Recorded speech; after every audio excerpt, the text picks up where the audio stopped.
अस्सलाम वालेकुम वरहमतुल्लाहि वबरकातुहू। कहानी मसीहा की 14वीं किस्त पेश खिदमत है, तवज्जो फरमाएं। रात का 12 बजा था। बाहर से अंदर तक सभी लोग सो चुके थे। महताब खान अपने कमरे में आंखें बंद किए पीठ के बल तन्हा बेदार पड़ा था। उसने अपने दोनों हाथ सीने पर बांध रखे थे। दरअसल उस वक्त वो शेख जमशेद व तारा बेगम के ख्यालों में गुम था। उसकी निगाहों के सामने बार बार ऊपर दरख्त से बंधे खड़े जमशेद और नीचे रोती हुई तारा बेगम की याद आ रही थी। बार बार उसके अल्फाज भी महताब खान के कानों में गूंज रहे थे। लेकिन अब हम कहाँ जाएंगे बेटे, लेकिन अब हम कहाँ जाएंगे बेटे। चुनांचे उसके साथ ही उसके कहे हुए अपने अल्फाज भी शिद्दत से याद आने लगे। रो मत तारा माँ, हौसला रखो। फिर जमशेद से कहे हुए अल्फाज उसकी समाज से टकराने लगे। बाबा जमशेद, बेहतर होगा कि अब अल्लाह की रस्सी को मजबूती से पकड़ लें, हुलिया बदलें, मिजाज बदलें और फ़िलहाल कुछ दिनों के लिए किसी नई जगह नए नाम से नई ज़िंदगी का आगाज़ करें। इंशाअल्लाह मैं अपनी जानिब से आप लोगों को हरगिज़ मायूस होने नहीं दूंगा। ज़िंदगी के हर दुश्वार मोड़ पर अगर चाहेंगे तो मेरा मुमकिन ताउन और मेरी शहादत आप लोगों के साथ होगी, क्योंकि अपने ज़ाती मफाद के तहत ही सही, लेकिन आप लोगों ने मेरी ज़ात से बहुत बड़ी उम्मीद वाबिस्ता कर रखी थी। बासूरत महताब खान का अपना ही जुमला बार बार उसके कानों में गूंजने लगा तो वह हड़बड़ा कर उठ बैठा। उसकी आंखें सुर्खी माइल हो चुकी थी, क्योंकि इमोशनल होने पर उसकी यही कैफियत हुआ करती थी। वो फर्श से उतरकर खड़ा हो गया और निगाहें घुमाकर दीवार पर आवेजा बड़े से फ्रेम को इन्हमाक से देखा, जिस पर मखमली गिलाफ चढ़ा था और करीब ही टेबल पर लुढ़के पड़े मुख्तलिफ रंगों के खाली डब्बों व दीगर चीज़ों को समेट कर बाहर निकल आया। उसे कूड़ेदान में रखकर कुदरती खुली हवा में टहलते हुए सोचने लगा, क्या पता बाबा जमशेद अपने घर वापस आया भी या नहीं। अगर वापस आया होगा तो मुमकिन है कुछ बातें ज़रूर बढ़ी होंगी। क्या पता वो किसी परेशानी में तो नहीं है। क्या अब मेरी मदद की ज़रूरत तो नहीं आन पड़ी उसे। मुमकिन है ऐसा ही हो। वो ऐसा सोचते हुए परेशानी व बेचैनी महसूस करने लगा। लिहाजा वापस अपने कमरे में आया और केवाड़ मुकफिल करके फर्श पर ढेर हो गया। चुनांचे दूसरी ही सुबह नाश्ते से फारिग होकर वो अपनी मामी से बोला, मैं एक ज़रूरी काम से गया ज़िला जा रहा हूँ। आप लोग कतई फ़िक्रमंद न होंगी। मैं शाम तक वापस आ जाऊँगा इंशाअल्लाह। उसके समझाने के बावजूद दिलशाद बानो फिक्र में मुब्तला हो गई थी। ताहम वो वजह जानने की हिम्मत नहीं कर सकी या काम क्या है ये भी दरियाफ्त नहीं कर सकी, और वो सुबह के 8:30 बजे एम्बेसडर कार से सफ़र पर रवाना हो गया।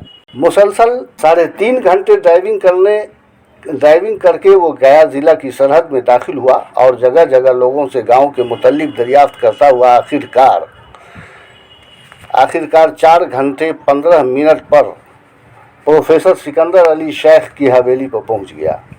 वही हवेली जो अब तक मौजूद थी और बेहद दुरुस्त हालत में थी। शेख सिकंदर अली एक मकामी कॉलेज में इंग्लिश के लेक्चरर थे और ये बातें उसे रास्ता बताने वाले कई लोगों ने बताया था। बरसूरत वो दरवाजे पर रुककर 1-2 बार हॉर्न बजाई और फौरन कार से बरामद होकर नपे तुले कदमों बाहरी सहन के जीने चढ़ते हुए करीबी माहौल का जायज़ा लिया। गांव की आबादी घनी थी। उसे देखकर कई लोग धीरे धीरे हवेली की जानिब बढ़े आ रहे थे। सदर गेट पर पर्दे के पीछे से 2 औरतें और छोटी बड़ी 2-3 लड़कियों के झांकने का उसे गुमान हुआ। महताब खान ने सहन में रुककर पूछा, प्रोफेसर साहब हैं? उसी आसना एक जैसे 6 साल जुड़वा हसीन लड़के दौड़ते हुए बाहर निकले और महताब खान को गौर से देखते हुए उसमें से एक बच्चा बोला, डैडी घर पर नहीं है, आप कौन हैं? महताब खान ने दोनों को गोद में उठा लिया और बोला, मैं आपके डैडी का सीनियर तालिब इल्म हूँ और आप लोगों के लिए मिठाइयाँ लाया हूँ, खाना पसंद करेंगे? हाँ अंकल। महताब फौरन बोला, अंकल नहीं, भाईजान कहिए। दूसरा बच्चा फौरन बोल उठा, भाई तुम अंकल बोलो, मैं तो भाईजान कहूँगा। क्यों भाईजान? उसने महताब की आंखों में झांका। ऐसा नहीं चलेगा, आप दोनों ही मुझे भाईजान ही कहेंगे। वेरी गुड, मगर आप तो बहुत खूबसूरत हैं, कैसे हो गए? اس کی باتیں سنकर چند اشخاص جو ارد گرد کھڑے تھے ہنس پڑے۔ پردے کے پیچھے بھی تھوڑی ہلچل سی ہوئی۔ بچہ مزید بولا، بولیے نا بھائی جان، چپ کیوں ہیں؟ اب آپ کے اس سوال کا جواب تو مجھے اللہ میاں سے پوچھ کر آنا پڑے گا۔ چلیے پہلے آپ لوگ مٹھائیاں کھائیے۔ دونوں بچے نے اس بات میں سر ہلایا۔ مہتاب دونوں ہی کو گود میں اٹھائے کار کے قریب لے جا کر گود سے اتارا اور پچھلی نشست کھول کر 2 کلو گرام کا تھیلا نکال کر ایک کو تھما دیا۔ بچے نے پوچھا، ممی کے پاس لے جاؤں؟ مہتاب بولا، ہاں ضرور لے جائیے، تو آپ بھی آئیے نا۔ مہتاب کو بچوں سے باتیں کرنے میں بہت مزہ آ رہا تھا۔ اس نے کہا، ہاں آؤں گا نا، میں باہر ہی بیٹھ کر آپ کے ڈیڈی اور اپنے استاد کا انتظار کروں گا۔ دونوں بچہ اندر چلا گیا اور مہتاب جو ہی کرسی پر بیٹھا، ایک شخص نے پوچھا، کہاں سے تشریف آوری ہوئی ہے عزیزم؟ مہتاب نے کچھ سوچتے ہوئے کہا، بس نزدیک سے ہی آیا ہوں انکل، فکر نہ کریں۔ دونوں بچے شہزاد و شہریار جیسے ہی اندر گئے، قیمتی ڈبے پر بڑا سا لیبل دیکھ کر 12 سالہ شبنم نے کہا، مامی جان لیبل پر دیپک سویٹ مظفر پور لکھا ہے، جبکہ آنے والے نے باہر لوگوں سے بتایا ہے کہ بس نزدیک سے ہی آیا ہوں۔ دونوں خاتون میں ایک کلثوم تھی جو جمشید و سکندر کی بہن تھی، اور دوسری حسین عورت رابعہ خاتون تھی جو پروفیسر سکندر علی کی بیگم تھی۔ رابعہ نے کہا، اللہ جانے شبنم، یہ حسین پراسرار جوان کون ہے؟ تمہارے ماموں جان بول کر گئے آدھا گھنٹہ میں آ رہا ہوں۔ 2 گھنٹے گزر گئے۔ وہ اپنے الفاظ کے ساتھ ہی لپک کر گیٹ سے باہر دیکھنے لگی۔ اسی لمحے ایک شخص بولا، لیجئے، وہ پروفیسر صاحب آ ہی رہے ہیں۔ سفید پینٹ شرٹ میں ملبوس کوئی 38 سالہ شخص اسکوٹر سے آ کر دروازے پر رکا تو مہتاب خان حیرت سے اپنی جانب دیکھ رہے سکندر کا جائزہ لیتے ہوئے آگے بڑھ کر بولا، السلام علیکم۔ علیکم السلام۔ آپ؟ مہتاب خان نے بات کاٹ کر انگریزی میں کہا، بس ابھی آیا ہوں سر۔ پتہ نہیں آپ کو میں یاد بھی ہوں یا بھول چکے ہیں، میں مہتاب خان ہوں۔ اس نے اپنی باتوں کے ساتھ ہی لوگوں سے نگاہیں بچا کر پروفیسر کو آنکھ مار دی تھی، لہذا سکندر بھی مصلحتاً خوش دلی سے بولے، ارے ہاں اب یاد آیا، پہلی نظر میں تو پہچان ہی نہیں سکا تھا، کتنے ہینڈسم ہو گئے ہو۔ آؤ بیٹھو۔ سکندر ہندی میں ہی بولے تھے، لہذا ایک شخص نے مسکرا کر کہا، ہم لوگ بھی عزیزم کی پرسنالٹی دیکھ کر ہی کھینچے چلے آئے سکندر بابو۔ سکندر دھیرے سے ہنس کر بولے، بہت خوب، آپ لوگوں کے لیے چائے بنواؤں؟ کئی اشخاص نے ایک ساتھ کہا، نہیں نہیں، اب چائے کا وقت نہیں رہا۔ سکندر نے مہتاب سے کہا، آپ بیٹھیے، میں ابھی آیا۔ اور جب وہ اندر گئے تو ان کی بیگم رابعہ خاتون نے کہا، لوگوں کے پوچھنے پر پراسرار نوجوان نے بتایا کہ بس قریب سے ہی آیا ہوں، مگر جو تحفہ لایا ہے اس پر مظفر پور کا لیبل لگا ہے۔ سکندر نے سنجیدگی سے کہا، پراسرار تو مجھے بھی لگا، کیونکہ مجھ سے باتیں کرتے وقت اس نے مجھے آنکھ ماری تھی۔ اس کا مطلب ہے کہ یہ محلے کے لوگوں کے سامنے اپنا تعارف دینا یا خود کو اجنبی ظاہر کرنا نہیں چاہتا تھا۔ بہت اچھی انگریزی بھی بولتا ہے۔ قریب کھڑے بچوں میں سے شہزاد کفت ہو کر بولا، اف ڈیڈی، ممی سے کہیے نا ہمیں مٹھائیاں دیں گی۔ یہ سن کر شہریار فوراً بولا، میں تو 4 لوں گا۔ سکندر ہنس پڑے، بولے، باجی بچوں کو مٹھائیاں دیجیے، اللہ نے چاہا تو سب بہتر ہی رہے گا۔ پھر اس نے چونکتے ہوئے کہا، پہلے اماں کو دیجیے، وہ گردن اٹھا کر ادھر ہی تاک رہی ہیں۔ دوسری جانب کے صحن میں چارپائی پر ایک نہایت ضعیفہ خاتون جن کے بھاؤں تک کے بال سفید تھے اور چہرے پر موٹی جھریاں پڑی تھیں، ایک ٹک سبھوں کا جائزہ لے رہی تھی۔ کلثوم بچوں سے مہتاب خان کی ہونے والی گفتگو کو ہنس ہنس کر دہرایا تو سکندر بھی ہنسنے لگے۔ پھر رابعہ نے کہا، آپ جا کر دیکھیے نا، پتہ کیجیے آخر یہ لڑکا ہے کون۔ ہاں بس ابھی جا رہا ہوں۔ کہتے ہوئے سکندر علی باہر نکلے تو محلے کے سبھی لوگ جا چکے تھے اور مہتاب خان تنہا خاموش بیٹھا تھا۔ سکندر نے قریب جا کر کہا، اب فرمائیے عزیز محترم، آپ کون ہیں اور کہاں سے تشریف لائے ہیں؟ مہتاب خان کرسی سے اٹھ کر کھڑا ہو گیا اور بولا، دراصل میں جو معلومات حاصل کرنے آیا تھا اور جو کچھ آپ کو بتانا چاہتا ہوں اسے گھر کے لوگوں کے علاوہ گاؤں محلے سے فی الحال پوشیدہ رکھنا چاہتا تھا۔ یہی سبب تھا کہ میں نے آپ سے انگریزی میں بات کی، کیونکہ گاؤں کے بہت کم لوگ اس زبان کی واقفیت رکھتے ہیں، اور آنکھ مارنے کی گستاخی کا سبب بھی یہی سب تھا، تاکہ آپ فی الحال مجھے اجنبی ظاہر نہ کریں۔ سکندر بولے، بہت اچھا، آئیے اندر آ جائیے۔ महताब खान ने सिकंदर अली के ताक़ुब में जो ही अंदर कदम रखा, अस्सलाम वालेकुम कहा तो खातीन और लड़कियों ने ज़ेर लब वालेकुम अस्सलाम कहा। मगर महताब खान दूसरे ही पल चौंकते हुए ठिठक कर रुक गया और ज़ईफ़ा को इन्हमाक से देखते हुए बोला, वो ज़ईफ़ा कौन है? सिकंदर ने फ़ौरन पीछे पलटकर महताब खान को देखा और कहा, वो मेरी अम्मा जान है जीतम। महताब खान हैरत में पड़ गया, उफ माई गॉड। और फिर दूसरे ही पल वो आंगन की राह, दूर आसमान को घूरते हुए मजीद बड़बड़ाया, या खुदा, तूने इन्हें अपने बड़े बेटे से मिलने की उम्मीद में तो अब तक जिंदा नहीं रखा है। या रब्बुल आलमीन, तेरी कुदरत भी कितनी अजीब है। सिकंदर हैरत से मबहूत होकर बेअख्तियार महताब के दोनों बाजुओं को मजबूती से थामते हुए बगौर उसके चेहरे का जायज़ा लेने लगे। फिर बोले, मैं आपकी पुरस्रार कैफियत को समझ नहीं पा रहा हूँ बरखुरदार। ये बड़े बेटे, एक ज़ईफ़ा माँ की उनसे मिलने की उम्मीद, बखुदा पागल हो जाऊँगा मैं। औरतें व लड़कियाँ इस तरह महताब खान के करीब सिमट आई थीं जैसे वो उसके बदन पर चढ़ जाएंगी।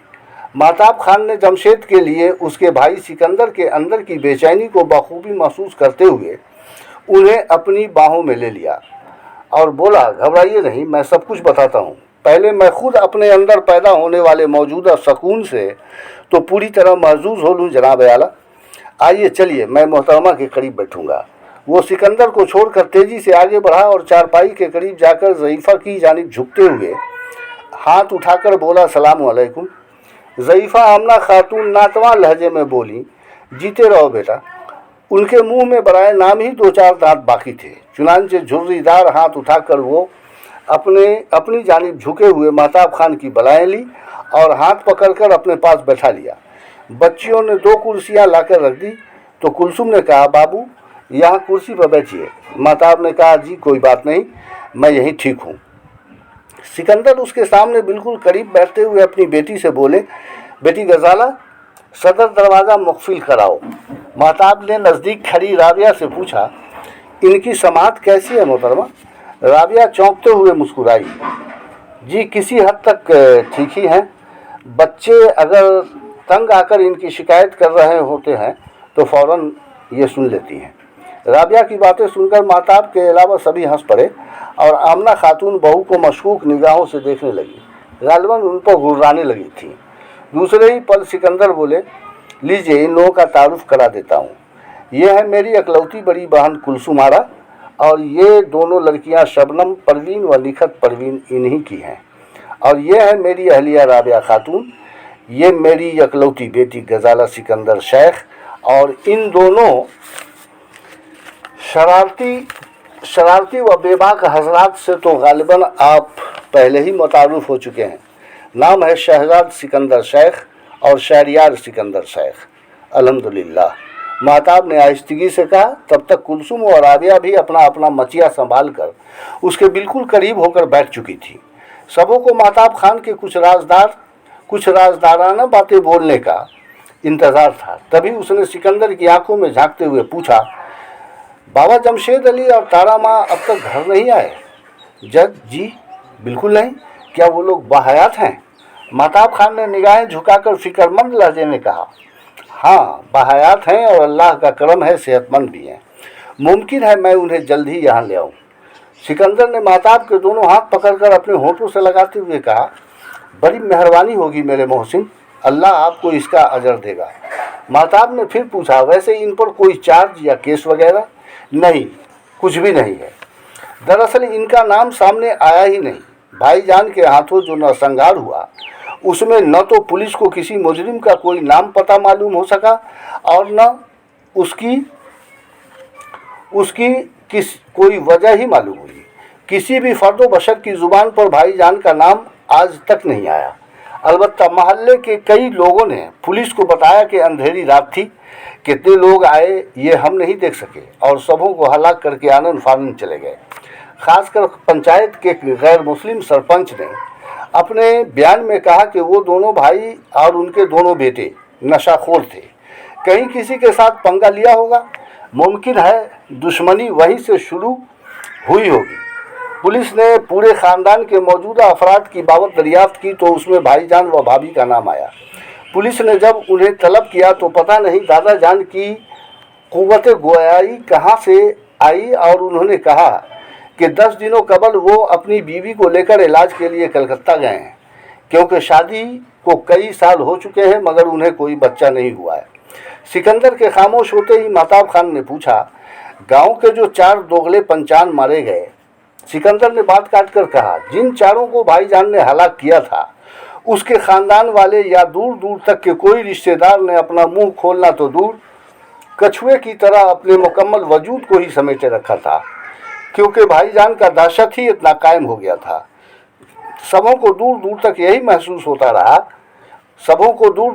महसूस होता रहा है कि जमशेद अली की निगाहें पूरे इलाके में फैली हैं और यकीनन हम में से ही उसके कोई मुखबिर भी हो सकते हैं।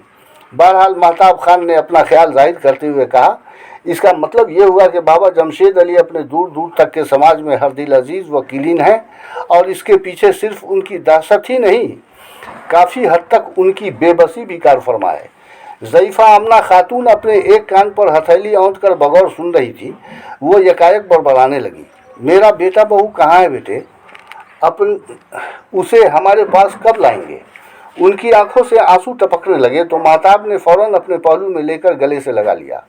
आमना अपना सर उसके कंधे पर रख कर बोली, बताइए ना बाबू, मेरे बेटा बहू के साथ क्या सब हुआ? वो बड़ी ही फर्ज शनास थी। महताब बोला, आपके बेटा बहू के साथ कुछ भी नहीं हुआ, वो बहुत जल्द आएंगे, मैं लेकर आऊँगा, आप इत्मीनान रखें। आमना भी के अंदर जैसे तवानाई आ गई। वो फिर बड़बड़ाई, मेरी रूह अटकी पड़ी है बाबू उन लोगों में। एक ज़माना बीत गया, अब तो सब कुछ एक ख्वाब सा महसूस होता है।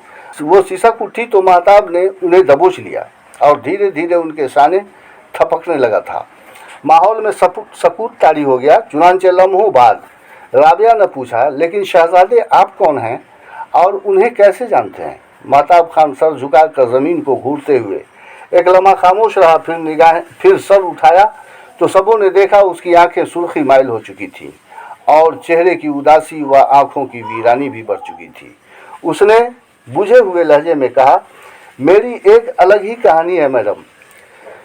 दरअसल मैं महताब खान उर्फ चांद बाबू पेशर मरहूम शादाब खान मौजे गयासपुर ज़िला मुजफ्फरपुर से ताल्लुक़ रखता हूँ। और इससे आगे उसने अपने वालिद की शोहरत याफ्ता खुसूसियात, दादाजी की शराफत, चचाओं की बेरुखी, बेरहमी व बेईमानी और अपनी 10 साल उम्र में अगवा किए जाने की कहानी शुरू की तो रफ्ता रफ्ता सिकंदर, कुलसुम, राबिया व आमना भी के चेहरे पर फिक्र व तरद्दुद, आँखों का बार बार अश्कबार होना और उन लोगों की पल पल बदलती हुई कैफियत महताब खान से छुपी नहीं रही। 3 घंटे लगे मजलूम महताब खान की हालात ज़िंदगी की रुदाद सुनते हुए सिकंदर, राबिया और कुलसुम के सर कुछ देर के लिए झुक गए। ताहम महताब खान रंजो गम और नदामत से झुके उन लोगों के चेहरे का जायज़ा लेते हुए एक तवील सांस लेकर बोला, मैं समझता हूँ कि जो भी हुआ या जिन गर्दिशों का शिकार होना पड़ा ये हमारे नसीब का लिखा था और ये सितम ज़रीफ़ी अल्लाह की अता करदा थी। इसमें आप लोग क्या कर सकते हैं और ख़ुद मेरा दखल भी क्या हो सकता है? पाया तो कुछ भी नहीं सिवाय खोने के। अब आगे जो भी होगा उसे भी सहना ही पड़ेगा, क्योंकि अल्लाह की कुदरत के सामने बेबस हैं। कुलसुम फौरन बोली, खुदा न करे अब आगे कुछ भी हो, अल्लाह आपको अब मसरूर ज़िंदगी से दो चार करे। आमीन कहते हुए सिकंदर शेख घड़ी पर नज़र डालकर बोले, शबनम और निखत, तुम दोनों बहनें भी अपने बड़े मामू ममानी व चांद भैया की दर्द अंगेज़ दास्तान में इस कदर खो गई कि एक कप चाय के लिए भी नहीं पूछा। सर पर हाथ रखकर बैठी राबिया संजीदा लहजे में बोली, चाय या खाने पीने की याद किसे रह गई थी? एक तन्हा नौजवान की ज़िंदगी पर गौर करती हूँ तो दिल उछलकर हलक में आने लगता है। ये अपनी ज़िंदगी के ऐसे मोड़ पर खड़े हैं जहाँ खुद को तन्हा महसूस करते होंगे। अपने बाप, माँ, भाई, बहन की मोहब्बत कोई किसी को नहीं दे सकता। अगर कोई रिश्ते नातेदार हैं भी तो वो खुद मजबूर हैं और उनका दारोमदार भी खुद इन पर ही है। कोई ऐसा बेमफाद कंधा नहीं जिस पर ये अपना सर झुकाकर सुकून पा सकें। अलबत्ता निगाहें उठाकर देखती हूँ तो एक वीराने में खड़ी नसीब की मारी कुमोदनी दिखाई पड़ती है, जो अगर मिल जाए तो एक दूसरे के कंधों पर सर रखकर सुकून हासिल कर सकते हैं। मगर यहाँ भी धर्म और मजहब की दीवार खड़ी है। न जाने किस किनारे लगेगी इनकी कश्ती और कैसी होगी इनकी मंजिल, वो भी खुदा ही को मालूम है। राबिया जज्बाती हो उठी थी और महताब की आंखों में झांकती हुई इल्तजा आमेज लहजे में बोली, खाना निकलवाऊं? नहीं मोहतरमा, एक बार सुबह के बाद मैं फिर रात में ही खाता हूँ, शुरू से ऐसी आदत रही है। अगर मुमकिन हो तो एक कप चाय पीकर निकल जाऊंगा। उसकी बात सुनकर सभी चौंक पड़े। अभी कहाँ जाएंगे? हैरत ज़दा सिकंदर अली ने पूछा था। मैं मामी वगैरह से कहकर आया हूँ कि आज ही घर वापस आ जाऊंगा। वैसे भी अब मुझे बाबा जमशेद और तारा माँ की फिक्र होने लगी है। यहाँ राहें जब पूरी तरह से हमवार हैं तो उन लोगों का अब घर वापस आ जाना बेहद ज़रूरी समझता हूँ। हाँ बेटे, यकीनन ज़रूरी है। उन्हें देखने के लिए आंखें तरस गई हैं। बाहर सूरत महताब ने चाय पी और चलने को तैयार हो गया तो सबों ने कहा, हमें आपके दोबारा आने का इंतज़ार रहेगा। आमना बी ने फिर उसकी बलाएँ ली। राबिया और कुलसुम ने अंगुलियों से उसके होठों को छूकर चूम लिया और सिकंदर अली गमगीन अंदाज में उसे कार तक छोड़ने आए। मुसाफा करते हुए जेब से शनाख्ती कार्ड निकालकर उसे थमाकर बोले, इस पर मेरे कॉलेज ऑफिस का नंबर दर्ज है, पहुंचकर फ़ोन कर दीजिएगा, चपरासी रिसीव कर लेगा। बहुत अच्छा कहकर वो गाड़ी में बैठकर चल पड़ा, मगर जहन न तो खाली था और न हल्का। उसे बार बार जमशेद व तारा की फिक्र हो रही थी। तफक्कुरात की मौज में हिचकोले खाते हुए अंजाम कार एक आइडिया उसे आ ही गया। जमशेद अली कभी कभार इंडियन नेशन अखबार पढ़ा करता था, लिहाजा महताब ने सोचा मुमकिन है अभी भी पढ़ते हों। क्यों ना अपनी मौजूदा तस्वीर के साथ छोटा सा इश्तहार शाया करवा दे। तस्वीर के नीचे अपने नाम के साथ ये लिखवा देगा कि मैं बाबा माँ का मुंतज़िर हूँ, और उसके नीचे फ़ोन नंबर भी डाल देगा। इस मंसूबा के दिमाग में आते ही उसने महसूस किया कि दिलो दिमाग हल्के हो चुके हैं और उसे मुकम्मल सुकून का एहसास होने लगा है। बहरहाल रात के 9:30 बजे वो घर वापस आया तो मामी को इमारत के बाहर ही सहन में सतून से लगकर अपनी मुंतज़िर पाया। नीचे दरवाजे पर गणेश माझी ज़मीन में फैला बैठा था। महताब खान कार से निकलकर बोला, कैसे हैं गणेश काका? ठीक हूँ मालिक बाबू। वो उठकर खड़ा हो चुका था। बहुत खूब, लेकिन मेरी मामी जान बेचैन है। ये मुस्कुराहट जो इनके होंठों पर रक्सा है, ये मुहज मेरी दिलजोई की अलामत है। दिलशाद बानो शर्मा गई। महताब उनके कंधे पर बाजू फैलाकर शाना बशाना हवेली के अंदर दाखिल हुआ तो उसके ताक़ुब में गणेश माझी भी चलता चला गया। साहब, लोगों के आने का वक्त भी हो ही चुका है, खाना क्या बना है? महताब खान ने कपड़े तब्दील करते हुए पूछा तो दिलशाद बानो मुस्कुरा कर बोली, शमीम को आज मछली के साथ दाल वाली पूरी खाने की ख्वाहिश थी। Wonderful wonderful. गणेश काका, बाहर से एक ईंट लाकर रखिए, भाई शमीम साहब की पीठ ठोंक कर उन्हें शाबाशी दूंगा। महताब की बातों पर दिलशाद व गणेश दोनों ही जोर से हंस पड़े, लेकिन दिलशाद को फिर चोट लगी जब उसने महताब खान के होंठों को गैर मुतबस्सुम देखा।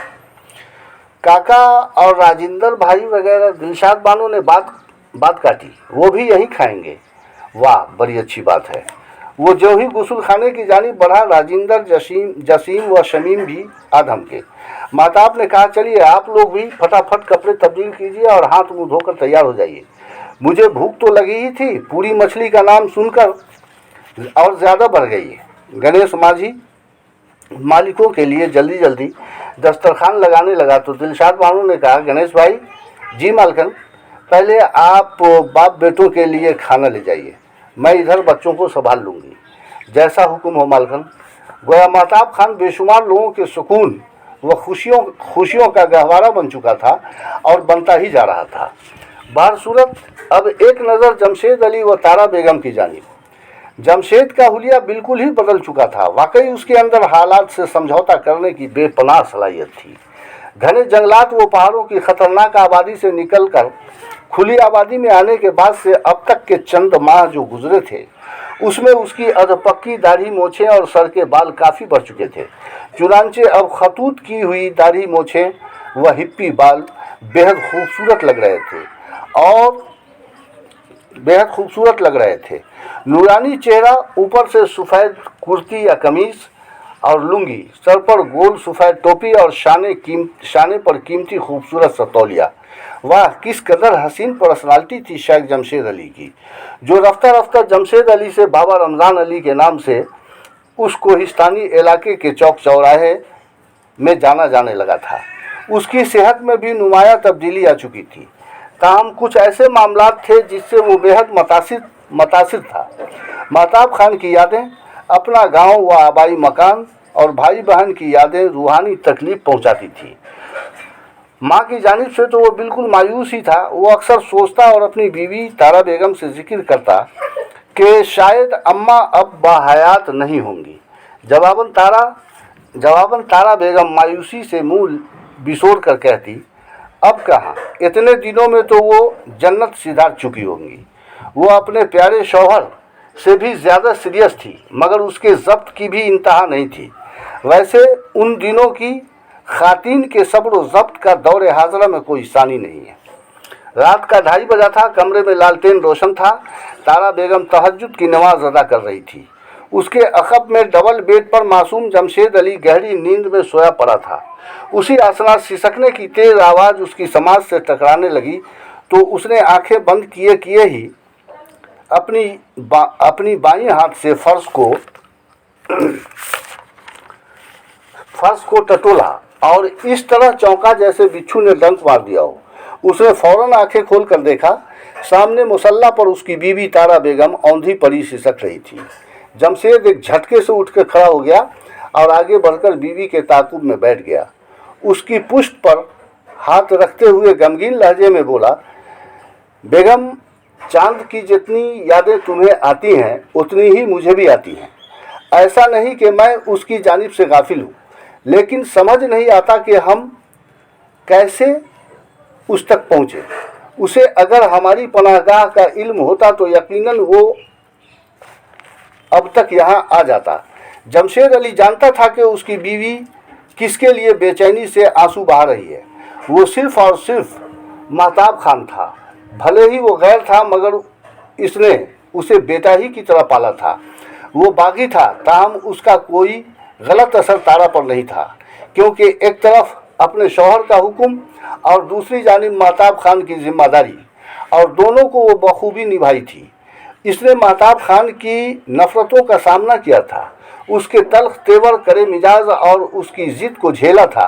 फिर भी उसके साथ माँ जैसा ही सलूक किया था।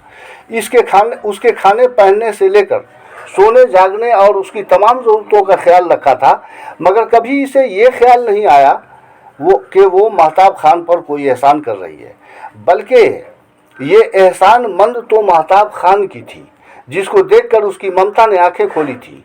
सोते हुए उसे चूमा था, अपनी आगोश में औलाद की गर्मी महसूस की थी, और फिर रफ्ता रफ्ता तो महताब का रवैया भी इसके लिए नर्म पड़ता गया था। वो इसकी बेहद इज्जत करने लगा था और ये उसकी हर अदा पर कुर्बान जाने को तैयार रहने लगी थी।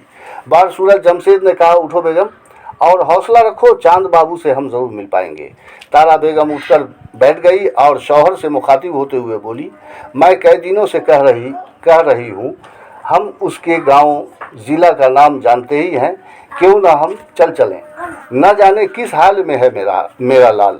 वो अपने शौहर के सीने में मुंह छुपाकर फिर सिसक उठी थी।